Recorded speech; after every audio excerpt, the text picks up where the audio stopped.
ઓમ નમઃ શિવાય. મિત્રો, આજે હું ફરીવાર એક નાની વાર્તા લઈને આવ્યો છું. માનવી પોતાનું ભલું તો હંમેશા વિચારે જ છે, પરંતુ વ્યક્તિ મટીને વિશ્વ માનવ બનવાનું વિચારે ત્યારે જ એ સાચા અર્થમાં માનવી બને છે. પશુ, પંખી કે કીટ પતંગના જન્મ તો થયા જ કરે છે.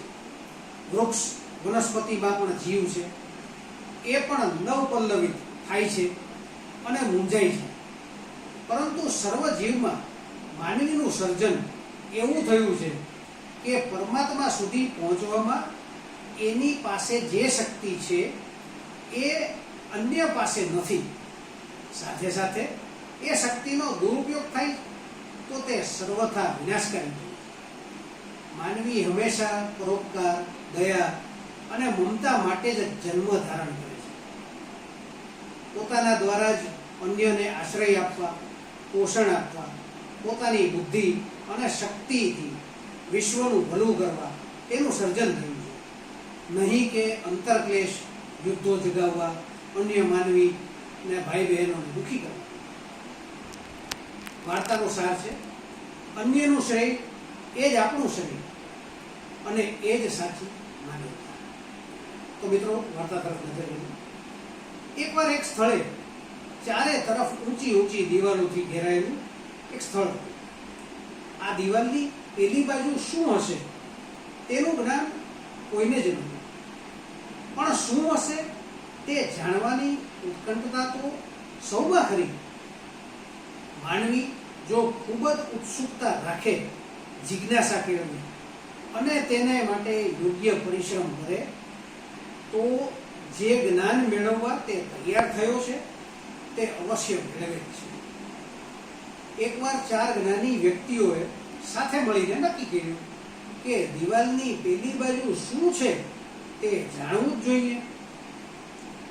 માનવી ધારે તો ગગનના તારકો પણ તોડી લાવી શકે. આ ચાર જ્ઞાનીઓએ એક લાંબી મોટી સીડી બનાવી. ચારમાંથી એક જ્ઞાની પહેલા સીડી ઉપર ગયો.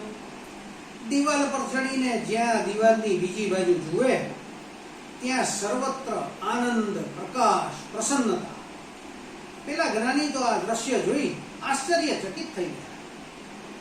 કંઈ પણ વિચાર્યા વિના તેણે તો દિવાલની પેલી બાજુ કૂદકો માર્યો. હવે બીજા જ્ઞાની પણ સીડી ચડી દિવાલ પર ગયા. એ પણ પેલું આહલાદક દ્રશ્ય જોઈ અંદર કૂદી પડ્યા. ત્રીજા જ્ઞાનીનો વારો આવ્યો. તે પણ પેલા બંનેની જેમ કૂદી પડ્યો. એ બધા દિવાલની પેલી બાજુએ સૃષ્ટિનું સર્વોત્તમ સુખ જોઈને કૂદી પડ્યા. કોઈએ એવો વિચાર જ ન કર્યો કે ચાલો આ સુખ સાગરમાં આપણે અન્ય માનવ બંધુને પણ લઈ આવી. હું એકલો જ શું કામ આવું સુખ ભોગવું? સૌ સાથે મળીને જ ભોગવીએ તો જ સાચી માનવતા. સહનવ ભુનકતું ની ભાવનાનો અમલ મૂકીએ તો જ એ મંત્ર ઉચ્ચારણ સફળ ગણાય. એટલે ચોથા જ્ઞાની દિવાલ પાછળનું અદ્ભુત મનોહર દ્રશ્ય જોઈ ને ખૂબ આનંદ પામી તુરત સીડી ઉતરી ગયા.